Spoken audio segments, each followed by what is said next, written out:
Hello, everyone. This is Krishanu, and welcome to the Friday Evenings with Amit. In this show, our subject is quantum caregiver. If you notice, we have been talking about various aspects of life, but we are giving a stress on the well being of an individual. In this episode, we have a very qualified person as our guest, and of course, along with Dr. Goswami. So, may we have Dr. Goswami on the screen, please? Hello everyone. Hello, how are you? Hi Krishanu. Yeah, I'm good. Great, great. So I will be coming back to you shortly after we introduce our guest today. So may we have our guest for the day on the screen, please?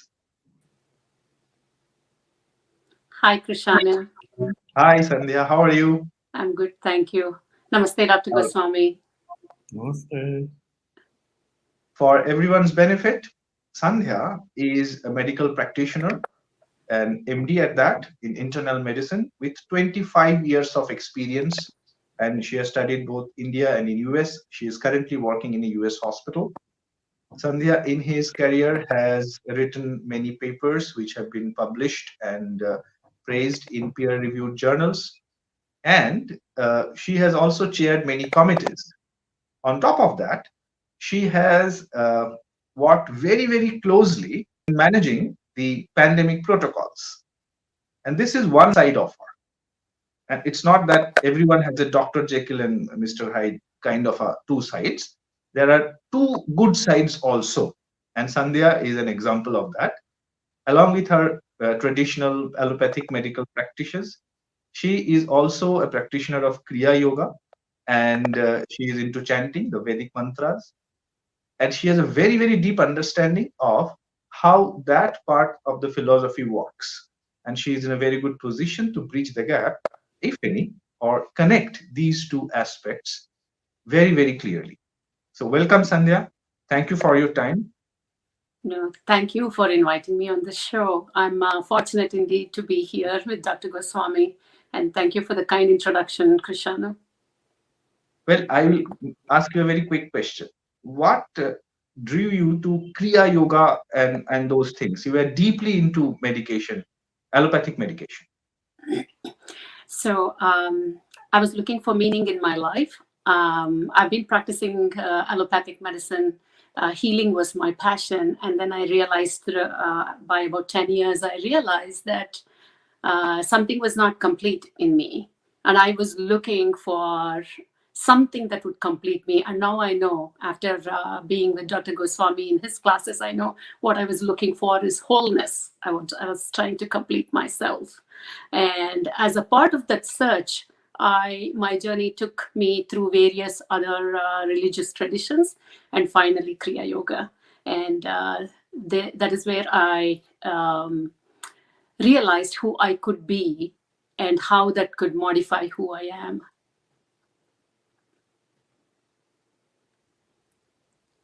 Great. So my immediate question to Dr. Goswami would be, like Sandhya, who was raised and who has trained as an allopathic practitioner and then found out something very special in other practices, in and deeper practices. What do you think that your advice would be for the people who are currently only concentrating on allopathic medicine? Well, it is very difficult for people who are practicing only allopathic medicine to do anything more than the profession demand because of the very stringent control that the American Medical Association has.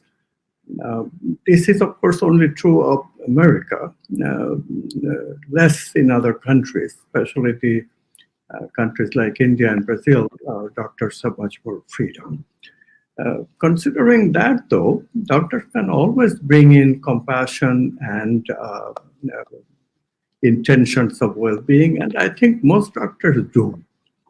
It is just that the doctors are encumbered with a lot of paperwork today, And therefore, there is just no time for that compassionate stuff. That is what makes doctors seem like so cutthroat in their approach.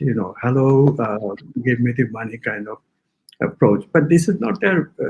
I don't believe it is the nature of any healer, and doctors primarily are healers. So having said that, of course, it would be nice if we could relax the control of American Medical Association or other such associations and let doctors heal, not be so stuck to just allopathy, because it takes care only of the physical body and certainly not even the mind, although mind does enter in matters of chronic disease, which is clearly the effect of emotional stress. So ideas of meditation, ideas of alternative healing practices, such as Tai Chi or Qigong, which is actually connected with the really explosive radical subject of vital energy, which most doctors would not allow in their worldview. This causes a major problem. We're not treating the body holistically. Now, take such a thing as coronavirus. When one has it, and if one has problems with respiration, etc., the allopathic regimen is good. Oxygen is needed, and medicines that are given, remdesivir and all that, they're generally helpful, but the person's healing depends a lot on the mindset. So the mind is also a very essential part of it. The emotional situation. Defensiveness should be less. The immune system should be operating well. Love would be enormously helpful for recovery. And especially after the person has recovered, that's when allopathy fails the most, because there is very little after the cure caretaking. The concept is just not there. But of course, what has happened is that the body has both hardware and software, and the software is this non-physical emotional software and vital sensory software. And the software has to be repaired as well, because it's a major affront to the immune system, major affront to many of the systems in the body, like the respiratory system. So they have to be repaired. The software has to be repaired. And this is where alternative medicine really, really is essential. And this is where doctors need to open up, and room should be created for alternative medicine, like traditional Chinese or Ayurveda, or mind-body medicine, which doctors are gradually making some room. So let's just see what happens. In the medical field, I must say there is less resistance to the idea that body is a whole thing, and there is more to body than physical body. And mind does play a big role, like most doctors now accept the fact that placebo is important in healing. So that's an effect of the mind that is being permitted. So these are progress we are making. And people like Sandhya is always the almost like a light at the end of tunnel, because I think we have covered the basic situation where a doctor could not even admit that she is looking at alternatives, and now she can, and that is wonderful.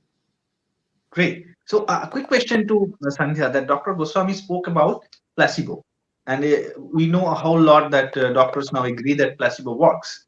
Is it that when the orthodox allopathy treatment regime cannot find a reason for the cure, they attribute that to placebo? Well, in a way, it is in a way it is true, because they don't know anything else. We have not been taught anything else in allopathy other than the physical body. They do not know of the other dimensions, like the vital body. Of course, they know about the mental body in a certain way, but because they are not aware of the other dimensions that we have, it is assumed that a cure happens by placebo effect. and they don't understand the reason behind it. And that is one of the reasons why I'm pursuing this course, because we do know that other than the physical body, we have the vital body, the mental body, and the supramental body, and maintaining all this. And that is the whole part of us. And maintaining them in balance is very, very important. And healing one is not just sufficient. We have to heal the other parts simultaneously or in the process as well. So I hope that answers your question. That yes, we do not know the reason why it is happening, so we assign it to a placebo effect. But in reality, there is something happening in the vital structures.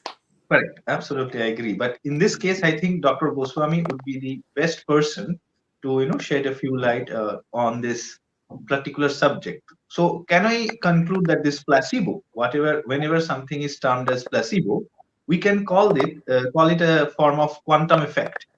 Is that correct, Dr. Goswami? Or if it is, then how the quantum understanding enters this field and help people heal?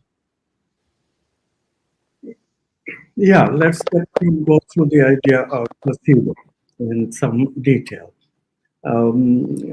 Placebo is defined as a belief in the efficacy of the doctor or the medical help that the person is going to get. That belief is crucial in helping healing.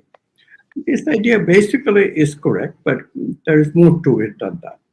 What we are finding when we apply quantum science in all this is that the healee, the patient, loses faith in his or her healing ability due to the emotional stress. Usually, this placebo kind of thing works best when we are talking about chronic disease. It does have an effect everywhere, but in chronic disease especially, we deal with people who have lost kind of faith in his or her ability of well-being. This is why they let go, they do things which they know is not good, like smoking, and then they contract this disease. So there is that fatality about them. And then what happens is that when they go to a doctor and the doctor says, oh, there is great hope, yeah, you can heal, then that rejuvenates that program that is there already within them, the healing program that every one of us developed, the software, mental software. And that is the software that essentially heals with some little additions now, bit of creative addition, because that intention of healing comes back, and that itself will do all the necessary adjustments. So, medical profession hides this thing saying that body has the wisdom to do it. Yes, in a way that is correct. It is kind of body's wisdom, but the intention of the patient, that rejuvenation of the healing, wanting to heal, that rejuvenation of that wanting to be well is rekindled, and this is the crucial thing in placebo effect. Sanjay, as a doctor, you must have come across several such cases where even Dr. Goswami is describing that the intention of the healee, the patient, becomes a critical factor in the recovery process. So you must have come across such cases. Can you share, a couple of such extreme examples if you have? Wow. Yes, I have come across. There's one patient that clearly stands out in my mind. And I was working as step down attending, which means step down is a place between, which is intermediate level care between a medical floor and an ICU. So the patients here are really sick. And I remember this young kid who had come with a certain kind of anemia, and his bone marrow wasn't functioning well, and we couldn't figure out the reason why it was happening. All we knew was that he was breaking down. As we gave him blood, he was breaking down his blood cells, and no medication could help him. And one day I was so distraught. All I did was I just went, sat next to him, held his hand. And I just prayed. You won't believe it. I just prayed, holding his hands. I just prayed. I said, let this destruction stop. Please let it stop. If that is what is going to be right for this person, let it stop, because we are giving him blood, supplying it. We are also giving medications to stop the destruction. Nothing was working. And you won't believe, in 2 hours later, when we checked the blood work, his destruction had stalled to a certain extent. And from that moment onwards, he stopped destroying and he made total recovery. He came back, he got discharged. He came back a month later and he called me and he said, can I meet you in the atrium? I want to see you. I saw you as a patient, but now I want to see you as a person. And that was a beautiful moment for me. And I think that is what I look forward to as a healer. Not giving patients medications and saying goodbye, but actually establishing that connection one-on-one and bringing about a change. And I want to say that allopathic doctors can do this. We're not just people who supply medications or treat patients with medications. We can go above and beyond, even in a country like US. Talk to the patients, sit with them, be kind to them, give them hope. It's not wrong to hope. Some practitioners actually, they're cut and dry and say, this is not going to happen. You're not going to be cured. Who knows?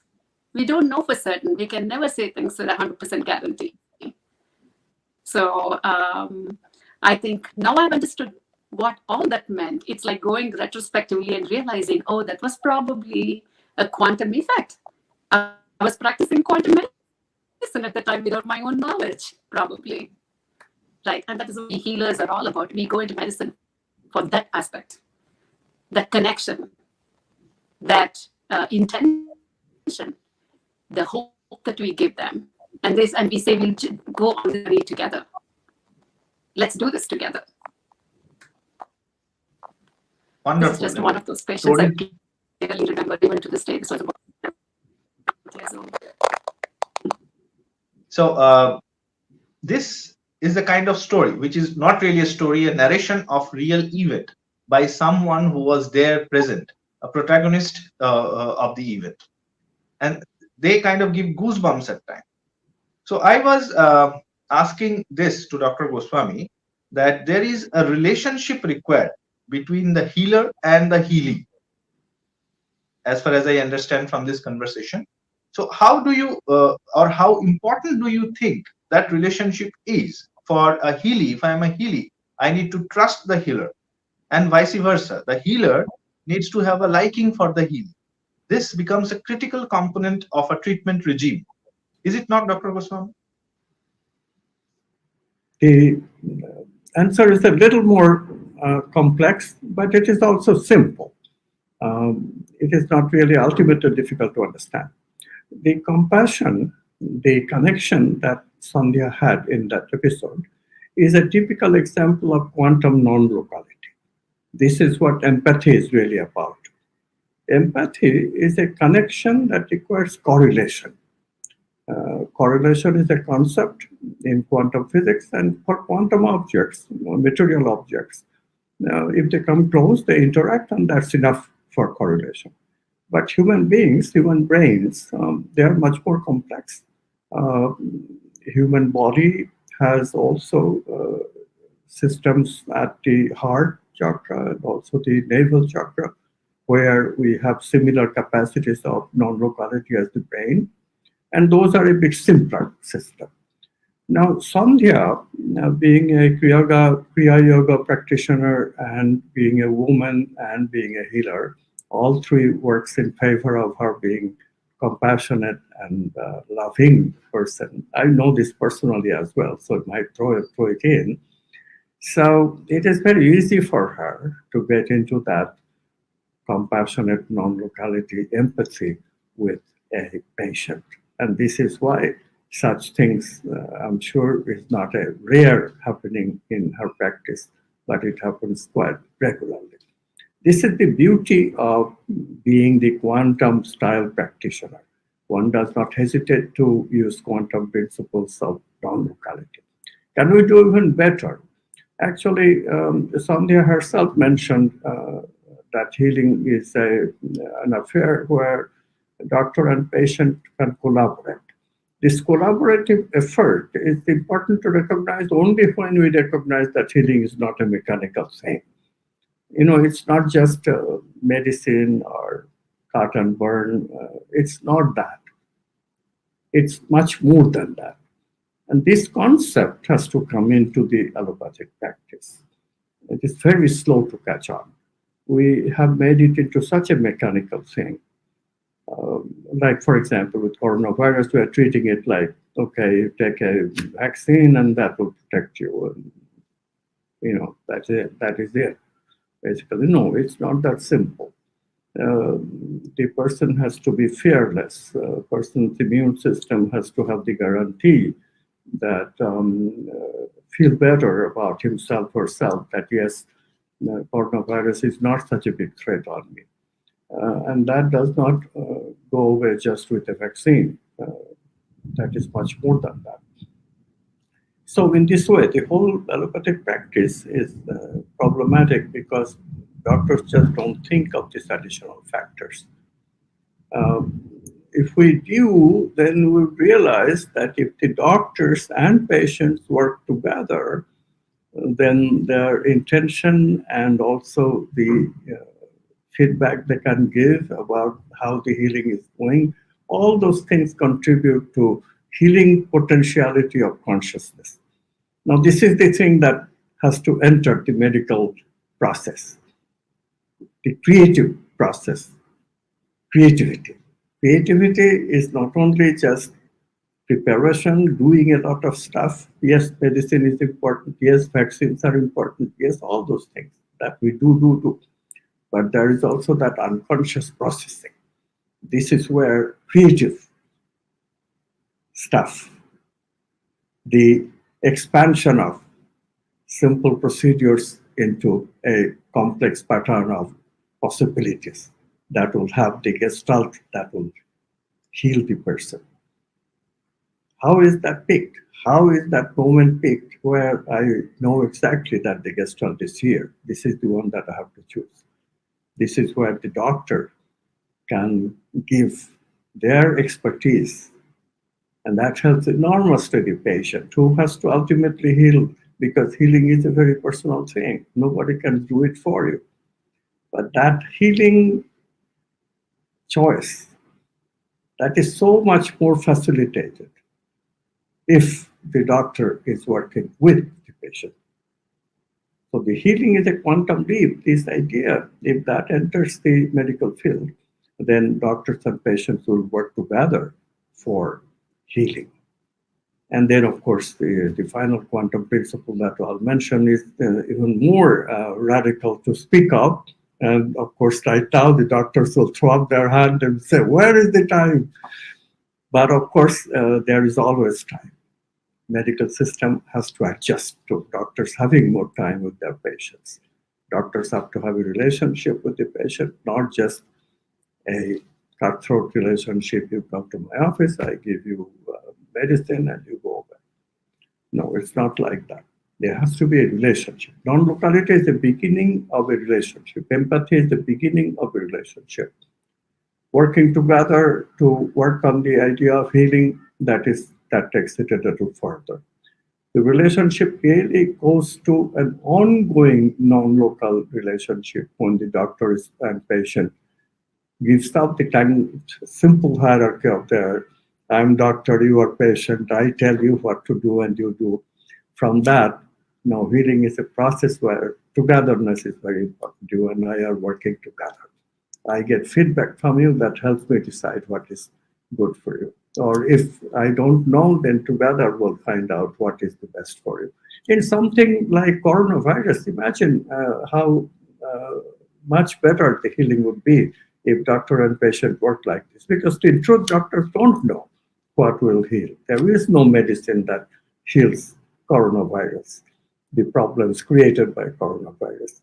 So in these cases, it is such a shame that doctors cannot work with the patient. Of course, I understand the situation in India, for example, it's so bad that doctors don't have the time. They have to deal with so many patients.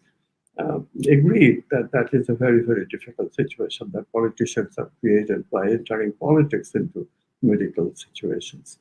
But given that the situation could be better and politicians did not enter the fray, I think if tangled hierarchy, this is the quantum name for the relationship of doctor and patient, where we have a two-way communication, that would be just so much better for health, healing, all these things, caretaking that we are talking about.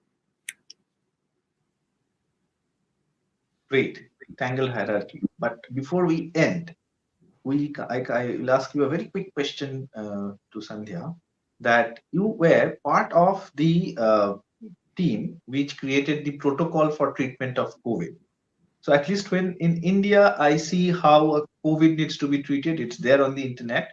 It's a list of medicines. But in that, I do not find any mental angle. So have I missed it, or it is not there? So in the guidelines, actually, there is no recommendation for the mental angle that you're talking about for COVID. But that is something I introduce to my patients, and I've always introduced them more so during the COVID times, since I'm also now a student of quantum science. And what I do tell them is this time has been very limited, and they feel very dejected because the families cannot meet them, no one can visit them. We all try to limit the time that we were spending with them. But with time, I think a couple of months passed by, and then we started to spend more time with the patients because we got more comfortable with the care and with the process. We started to spend more time, chat with them, try to pep them up, say that they need to remain positive, this too shall pass, and try to give them the positive reinforcement. And we told them how important it was for them to be mentally strong as well and have the will to go through this process. So this was something we doctors were doing it, and the nurses were doing it on a routine basis. But there, unfortunately, was no recommendation that was provided, or no recommendations that this medical societies have provided, whether it be here or anywhere else. I'm thinking. So it's a personal recommendation that we make. There is no specific guideline for that. Thank you so much, Sandhya, for joining us today. It was a fantastic conversation, and you have, if people are hearing this, then they would know a thing or two about how to give care, and it's a tangled relationship, as Dr. Goswami put it. But before we wrap up, we'll move to Dr. Goswami for one last statement. Dr. Goswami, over to you. Yes. What would you, do you have a question? I do not have a question. If you have any observation, something to add to end today's conversation, that would be great. Okay. So overall, I think time has come to shift our concept of well-being from very much of a disease-centeredness to a well-being centeredness. Doctors like Sandhya are trying to make this change, but it is very hard in the medical system where insurance, these concepts, and especially concepts such as allopathy, is the center of the medicine world. Allopathy does not have that idea of how to take care of the body, because taking care of the body seldom involves the hardware. And allopathy deals with only the hardware and the software only incidentally.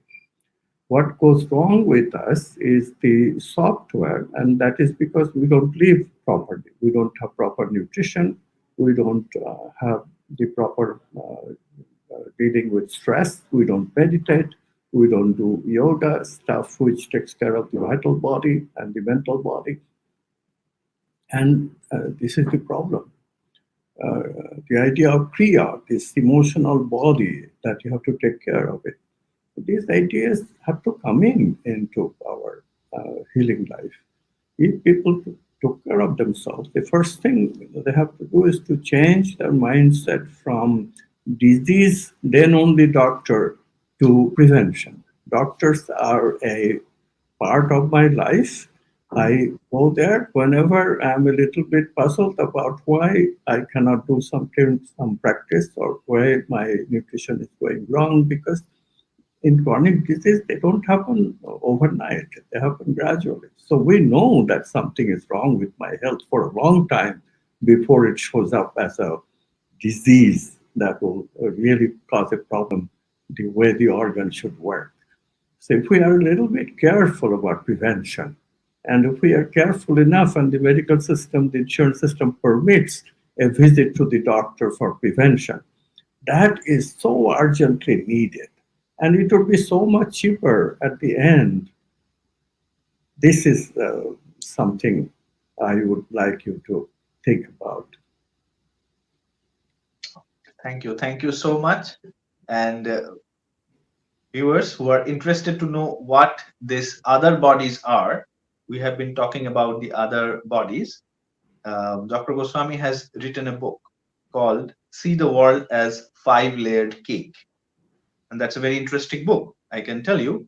And the subject is also very interesting. You will get to have a purely new way of how we look at ourselves and how we look at others. Dr. Goswami also has started for the last 2 years a master's and PhD program for people who are interested to have this knowledge, this extraordinary knowledge, where consciousness is the ground of being. Now, this has gathered wide acclaim in various parts of the world, and this is something which can equip people with the right kind of knowledge to combat various aspects of life challenges. It is a fully accredited degree. The degree is provided in association with an Indian university, University of Technology in Jaipur, India, and this is valid globally. Best part is you get to have a degree and get a brand new overview of how you can do various things in life that you could not do otherwise. We strongly encourage you to visit our website www.amitgoswami.org, or if you have any queries, please write to us at info@amitgoswami.org. We will be responding. And thank you all. Thank you once again. See you next week with a new edition of Friday Evenings with Amit.